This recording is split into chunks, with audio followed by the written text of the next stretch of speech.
Well, welcome back, everybody. Wasn't last week's episode the absolute best? I actually feel good about the employment picture now that we had this wonderful conversation with Racheal Polarus, the founder and CEO of Neurodiversity Training Institute, which please go to that website. It was phenomenal. Just educating myself.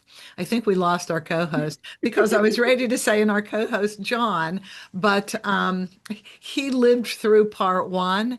That was an hour, and I think he's doing as much as he can. If he tunes back in, fine. I'm very flexible, as is Racheal. Okay, so Racheal, projections for 2026 in the employment picture for neurodivergent people. Number one, career trajectory training. Yes, I think one of the big things that we are going to and need to see in 2026 is a better trajectory for new people entering the workforce who have autism, ADHD. What I mean by that is a lot of times, whether it's leaving high school or graduating from college, we send people into the workforce with these high aspirations of the type of jobs they're going to have just from the get-go. They're going to leave the workforce and enter straight, or leave college and high school and enter straight into their dream job with no steps or differences along the way. And I think we're really doing a disservice in that. We need to talk about the points and the steps to that dream job. I didn't become a CEO straight after college. I had a lot of learning and a lot of steps along the way.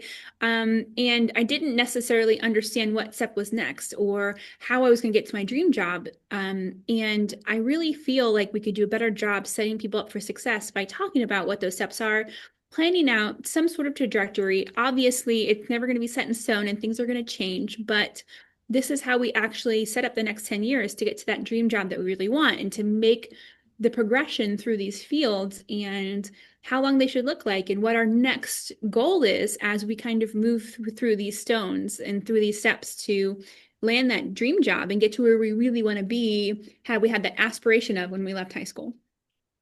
Okay, so this isn't just for neurodiverse people because I know enough people who have just graduated from college, maybe had 6 months working in a retail store. Now they're applying for a management position.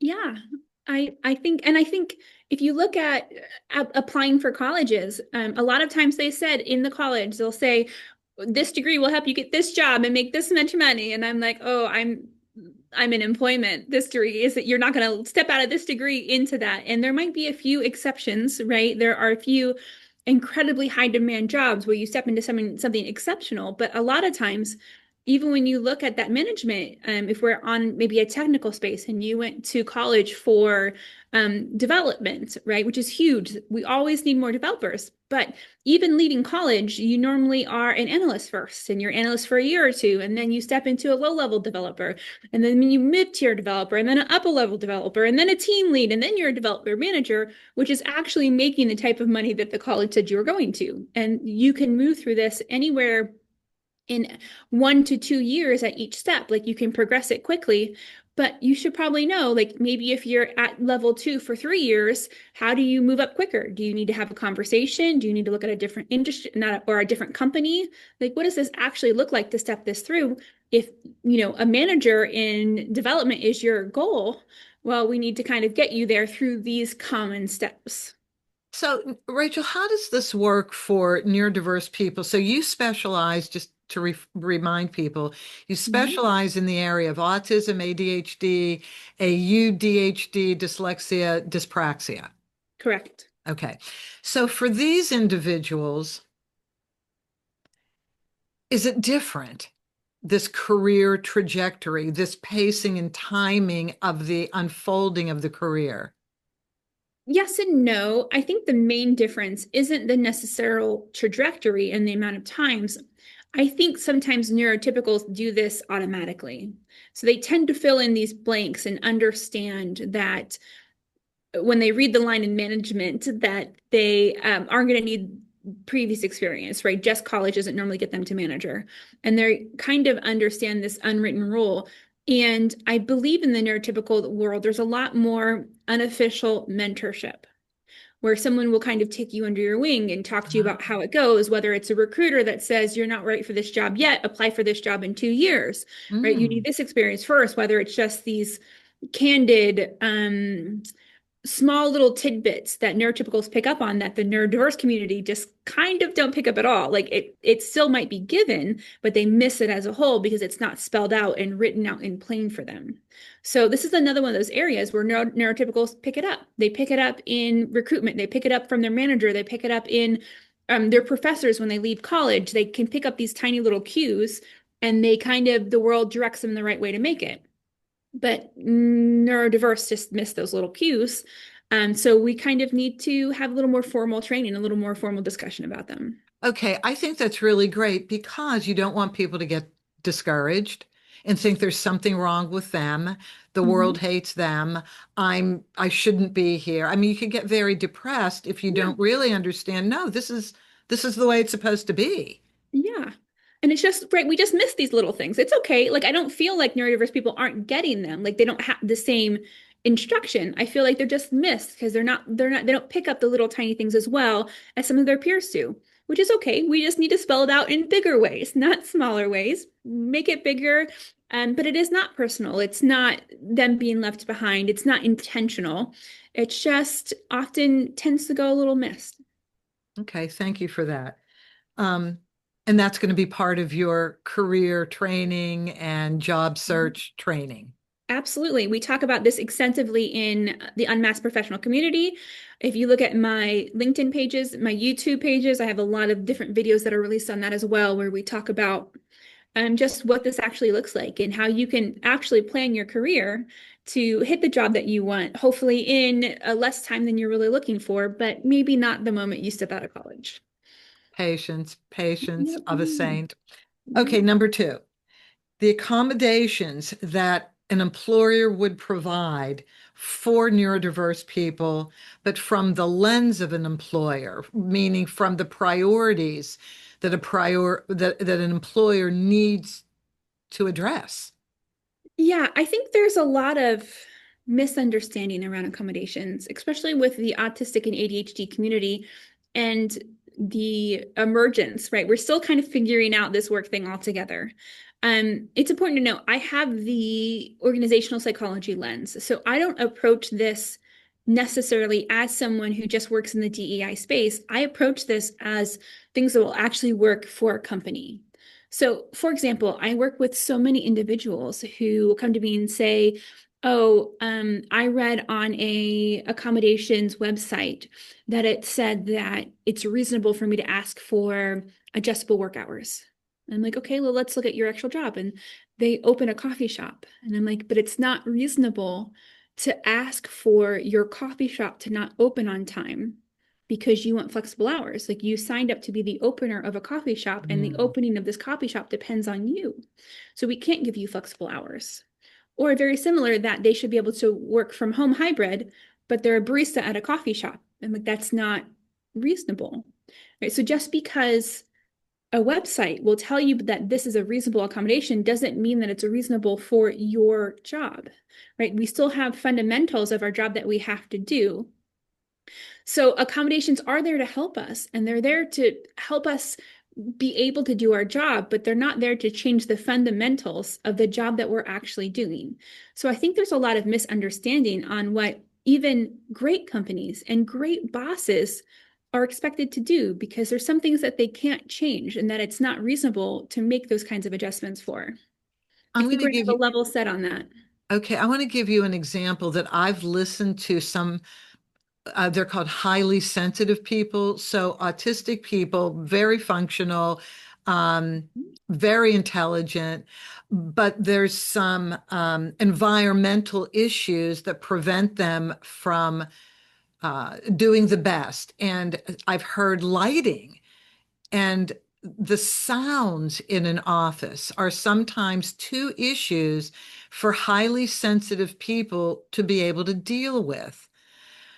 How can that be a conversation or an Yeah. accommodation?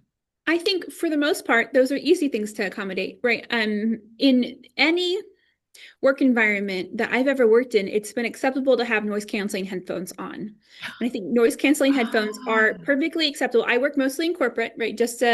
Once again, if you're taking orders as a barista, like that wouldn't be acceptable. But there are certain areas where you can wear noise canceling headphones to quiet it down. And also, right, if you're going to look for a job, and a very busy, very loud coffee shop may not be the best for you. If you have like Mm, objections to noise. We can't make every single environment good for everyone, but we can look at the types of environments as we're applying. So most office spaces, as long as it doesn't hinder the job and it's not a like safety risk, like you don't need to mm. hear a siren or something. Most of those are highly acceptable and I've never seen an issue for them. I've known a lot of workplaces that actually provide noise canceling headphones or some sort of earplugs.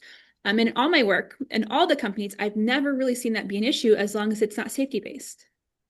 As far as lighting, I'm incredibly sensitive to lighting. Are you? At every single job I've worked at, I ask them to unplug the light over my desk.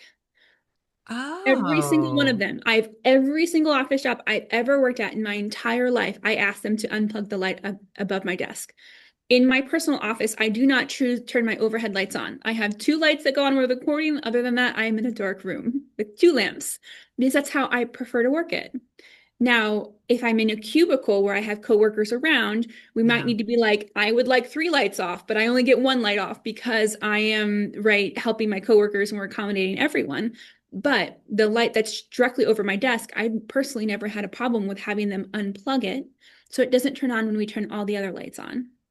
And I think it's very similarly to me, I get easily distracted. If someone's consistently walking past my desk, I won't get work done. So, I mean, those are simple conversations of saying, I understand this is where you prefer me to sit, but I will be distracted here and I won't get as much work done. Can you move me to a quieter corner or a place where I'll be less distracted? And most managers are like, yeah, Racheal, you're really distracted here. Let's move you. That's a good idea. I want you to be productive, right? Yes, and let's put Rachel in that area where nobody wants to go, which is at the end where no foot traffic is. And Mhm. Rachel's like, yes. That's yes, please. Thank you. Can we turn the light off too? It'll be my little quote.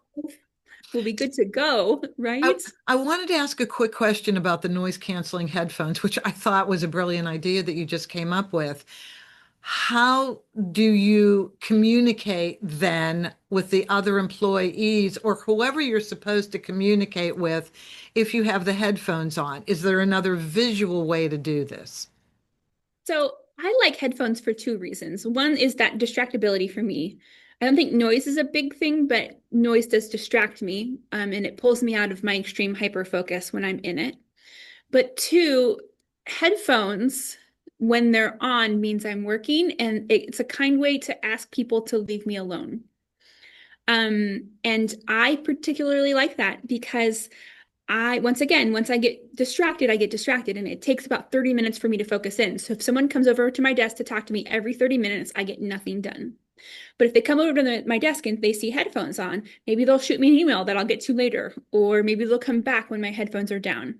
So I think when my headphones are on, this means I'm in hyper focus, hyper work, and this is a kind signal to say, not now, please, right? In a very professional, very kind way that I probably wouldn't voice it as nicely if I'm honest.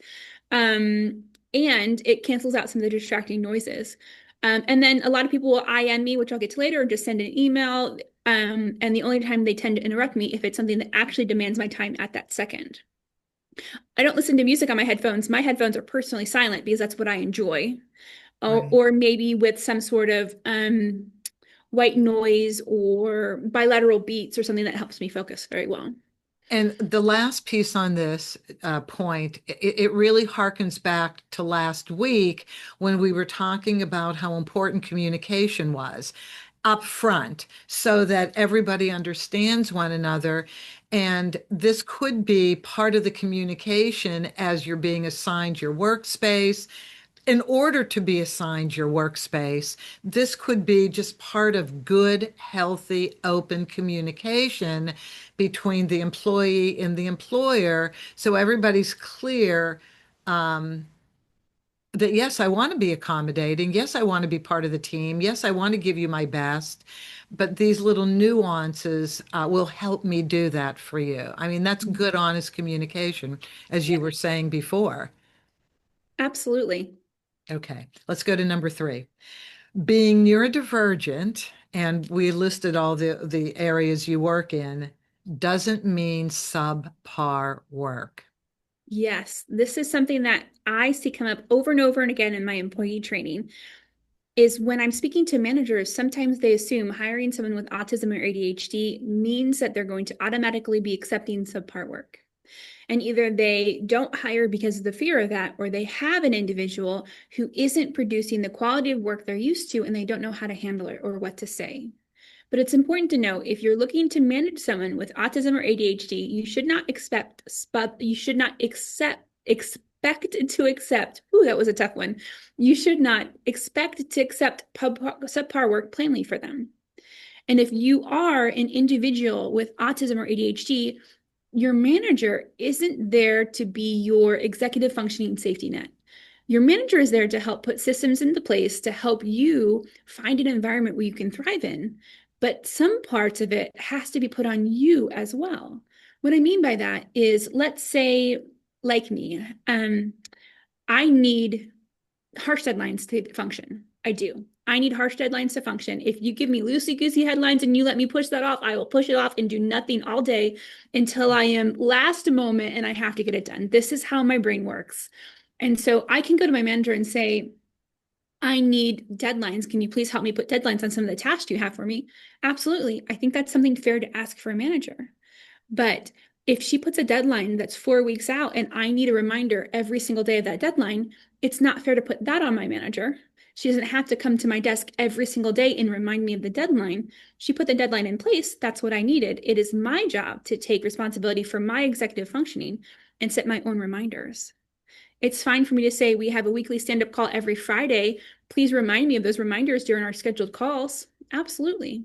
But every single day when I don't have already scheduled meetings for her isn't fair. So it's important to know that just because we're an employee with autism or ADHD doesn't mean all of the load or the responsibility goes onto our managers. It's distributed. We have to take part of that too. We're not just going to be able to give subpar work or put all of our executive functioning struggles onto our managers. We have to take it upon ourselves as well. I really appreciate that you said that, and it's certainly coming from somebody experienced, like yourself, with your own life and your own Right. needs, and now you're a professional working in the area. I listen to, I read a lot. I've learned a lot this year, Rachel, by doing this show.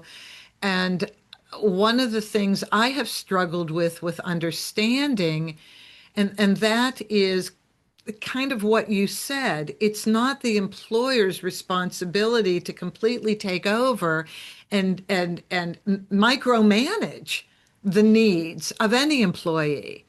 So speaking up, being open, saying, listen, I want to do the best job possible. This is what I need. And then I love the fact that you then said, now you have to do whatever the micromanaging is for you, you have to be creative and think about that. I just, first of all, my heart goes out to anybody who struggled on a job. Anybody, it doesn't matter Mhm. because you need to work, you need to earn a living, but to be in a job that doesn't make your heart sing, that doesn't make you look forward to going to work each day, that doesn't allow you to interface with people and enjoy the society within the company is a drag. But what I'm listening to you say, and with your training and experience, there is a happy medium. There is, yes, absolutely. And I get that we all want to love 100% of our job. I get it. I want to love 100% of my job. I want you to love 100% of your job. I want everyone to go to work and be 100% fulfilled every single moment of every single day. But that's also kind of a fairy tale. And I think we need to look at the middle balance between it all. And I think we need to look at what it actually means to love our job. I know people, for an example, I love my husband. I love my husband with all of my heart, but there are moments I can't stand my husband. And I think that's natural. That's part of a happy, harmonious marriage. And if we can say that that's part of a happy, harmonious marriage, why can't we say that that's part of a happy, harmonious employment? Sometimes I love my job. Sometimes I'm like, why did I do this to myself? Right. But I wouldn't change it for the world. This is the job I'm in, even though I have times where I feel that way. So I think it's important for us to level set and to say, let's be realistic. Let's not live in a Disney fairy tale world for a moment. And while I want to shoot for 100%, I'm not going to say that I'm a failure if I don't hit 100%. And that's the big difference because I think neurotypicals naturally have that mentality that they'll shoot for 100%, but they'll take 80 really well. 80 is great. But our autistic and our ADHD mind says it's all or nothing. And if we don't hit 100%, we failed. So if you're not 100% happy at your job, that's okay. If you are 80% happy at your job, that's a really good number. And we should be happy with that. And we should find a way to balance the work on ourselves, the work on our managers, the work around us as we all figure out how to create these systems that are best for everyone. I think is really the important thing. That is really refreshing because it's real. It I is mean, real. it is absolutely real. And we all have struggles, they're different struggles, but we all have struggles. Those who have received a diagnosis may feel ostracized just because of that. But Mhm. until you really talk to people and find out what those people who you think have no struggles have lived through, we're all kind of the same. We are here to present our skills and talents to the world, to enjoy those skills and talents, but we're also here to learn and Mhm. overcome some of the struggles, how to do that we have. So we're all kind of in the same ball of wax to a certain extent. But I really appreciate the reality that you just brought to this conversation because I think it's so helpful for those in the community of autism, ADHD, it's all on the spectrum, to just relax a little bit into that. And there is a happy medium. I think people like to help. Help me help Absolutely. you. Absolutely. I still believe in this community and in this world, the right people will do all they can to help you, right? And they will do all they can to help you find the right employment, the right managers, the right job. Because it's hard, even if you say, like we're talking to John, we talked about a cashier or working in a retail environment would be something he'd Mhm. love. We can find the right retail environment one that will hire him, but that doesn't mean he has the right manager. So how do you interview not for the right necessarily position, but the right manager, the right environment? How do you know that going into an interview when maybe the store's not open or managers change depending on what day you're working? Oh, Like right. there's so many different factors.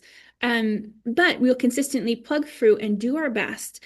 And remember that sometimes 80%, and if you can only give 80% to your job application, you can only give 80% to the project that you're on, 80% is still so much better than zero. So don't wait till you can give 100, right? Don't wait until you have the energy to give 120% and you don't do it for days and then you give 120%. If you can only give 80% today to whatever you're working on, that is still an absolute win. And that is whether you're neurodiverse, autistic, ADHD, neurotypical, everyone on earth should take 80% as a win. If that's all that you have to give, and that's where you got to today, that's still wonderful. And it's still so much higher than zero and so much higher than 50 or 60, right? You made it all the way to 80. So I think you should be really proud of that. You just took a huge burden off of people. You really did. And moms. So moms who are not marketing managers for jobs, you are in the position of helping to guide your child. Please go on the Neurodiversity Training Institute website. I mean, you'll see it in the description, but I just wanted to say it because Racheal presents a wealth of information, and you just heard what she said today in this interview, and hopefully you saw the week before. Um, I think the projection is good for 2026 with your philosophies, Racheal, and just the direction you've provided for everybody listening to this. So, moms, get busy, get on this website. I think, and get your child to go on the website too, because I think there's a brighter future than you may even think for your child. Thank you, Racheal, so much. I'm looking at the time. I know you have to run. I appreciate the value that you have given us, and I hope we get to talk to you again. Perfect. Thank you so much for having me. It was great doing both episodes. It was great to meet your community and to be part of this. And I am here to help in absolute any way possible. Thank you so much. And thank all of you for listening. As you know, in the world of special needs, we all need each other. Talk to you next week.